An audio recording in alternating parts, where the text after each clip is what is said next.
Good morning dear students. आशा करती हूँ आप सभी स्वस्थ एवं सुरक्षित होंगे। बच्चों, आज हम आपकी भाषा माधुरी की पुस्तक में दिए गए पाठ 15 अर्थात होली के रंग हजार के विषय में पढ़ने जा रहे हैं, जिसमें शिवानी की मौसी ने उसे पत्र लिखकर उत्तर भारत की होली के विषय में जानकारी प्रदान की है। तो आइए पाठ पढ़ते हैं। प्रिय शिवानी, ढेर सारा प्यार। मुझे आशा है कि तुम्हारी परीक्षाएं अच्छी हुई होंगी। आजकल क्या कर रही हो? खूब मस्ती, उधम और शैतानियाँ। तुम दक्षिण भारत में रहती हो और मैं उत्तर भारत में। तुम्हें उत्तर भारत के त्योहारों के बारे में जानने की उत्सुकता हमेशा रहती है, इसलिए आज एक खास त्योहार होली के बारे में बता रही हूँ। होली रंगों का त्योहार है। काले, पीले, हरे, गुलाबी आदि रंगों के अलावा एक ऐसा रंग भी होता है जिसमें उस दिन सब लोग जी भरकर एक दूसरे को रंगते हैं। यह रंग है मस्ती और उल्लास का रंग। वास्तव में बसंत का मौसम लोगों में नया जीवन, नई उमंग भर देता है। यही उल्लास हमारे रोज़मर्रा के जीवन में विभिन्न पर्वों से झलकता है। हमारे देश के एक बड़े भाग में होली को ऐसे ही एक पर्व के रूप में मनाया जाता है।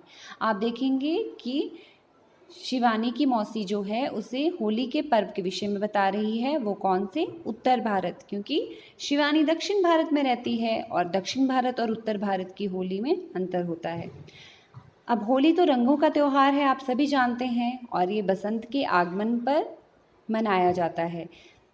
जब बसंत ऋतु आती है तो उसके आगमन की खुशी में होली का पर्व मनाया जाता है, जिसे हरे, नीले, काले, पीले अलग अलग रंगों से मनाया जाता है। और ये मस्ती और उल्लास का रंग है। सभी एक दूसरे से अपना बैर भुला करके एक दूसरे के साथ गले मिलते हैं, होली खेलते हैं।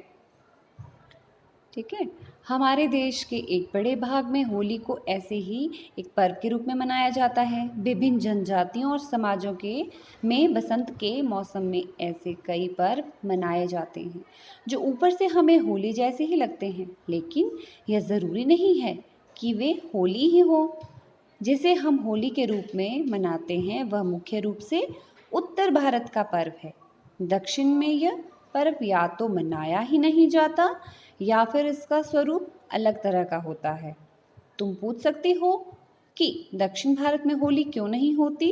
इसका बहुत सीधा सा जवाब है, दक्षिण भारत में बसंत का मौसम नहीं आता है क्योंकि आप सभी जानते हैं उत्तर भारत में बसंत का मौसम इसलिए आता है क्योंकि यहाँ पर बसंत ऋतु होती है, लेकिन दक्षिण भारत में बसंत ऋतु नहीं आती, इसलिए वहाँ पे होली का त्यौहार भी नहीं मनाया जाता।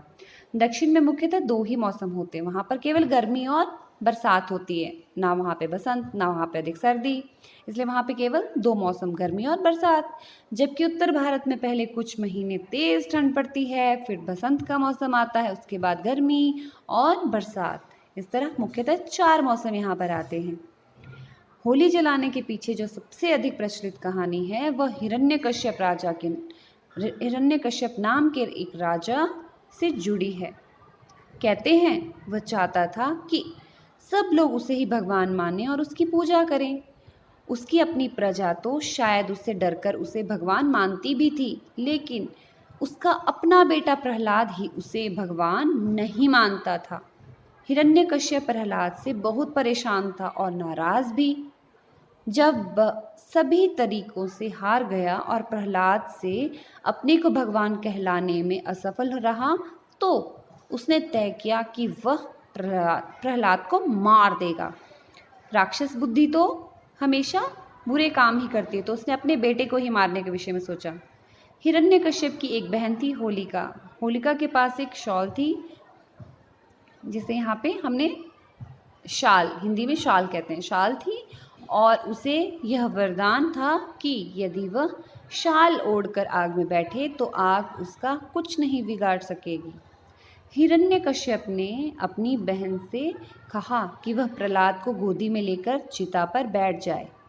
होलिका ने अपने भाई का कहना माना और प्रहलाद को लेकर चिता में बैठ गई, लेकिन जब चिता जली तो लपटों में होलिका की शाल उड़ गई और होलिका जल गई। पर प्रहलाद को कुछ नहीं हुआ, कहते हैं। इन्हीं घटनाओं की याद में होली मनाई जाती है। इससे मिलती जुलती कई अन्य कहानियाँ भी प्रचलित हैं। अब आप देखेंगे मुख्य रूप से होली क्यों मनाई जाती है। इसके पीछे यह क्या कारण बताया जाता है कि एक राक्षस था जिसका नाम था हिरण्यकश्यप। वो बुरे काम करता था, लेकिन वो चाहता था कि सब जनता जो है उसे भगवान माने। किंतु उसका अपना बेटा प्रहलाद, वो विष्णु भक्त था, वो उसे भगवान नहीं मानता था। उसने कई प्रयास किए अपने बेटे को मनाने के, समझाने के, किंतु वह नहीं माना। तो उसने निर्णय लिया कि मैं अपने बेटे का अंत कर दूंगा, क्योंकि राक्षस तो राक्षस हैं, उन्हें किसी से लगाव नहीं होता। तो इसलिए उसने अपने बेटे को मारने के विषय में सोचा और उसने इस कार्य में अपनी बहन होलिका का साथ लिया। अब होलिका को एक वरदान मिला था, एक शाल मिली थी जिसे ओढ़ करके यदि वो आग में बैठे तो उसका वो आग कुछ भी नहीं बिगाड़ पाएगी। लेकिन जब उसने प्रहलाद को गोदी में बैठाया और उसे लेकर चिता में गई, वहाँ बैठी, तो जैसे ही चिता जली, लपटों में उसकी शॉल उड़ गई और होलिका ही जल गई, लेकिन प्रहलाद को कुछ भी नहीं हुआ। इसीलिए तब से लेकर आज तक होली का पर्व मनाया जाता है। और इससे मिलती जुलती अन्य कई कहानियां हैं, बंगाल की, आंध्र प्रदेश की, मध्य प्रदेश की। आगे की कहानियां हम कल कक्षा में पढ़ेंगे। आज आप पृष्ठ नंबर 68 व 69 पर दिए गए पाठ को ध्यानपूर्वक पढ़ेंगे और समझेंगे कि होली पर्व कब, क्यों मनाया जाता है, ये कब से शुरू हुआ उत्तर भारत में, या मुख्य कारण क्या था होली को मनाने का। आज आप इसे पढ़ेंगे। आगे की कहानी हम कल पढ़ेंगे। तो यही आपका गृह कार्य है। धन्यवाद। आपका दिन मंगलमय हो।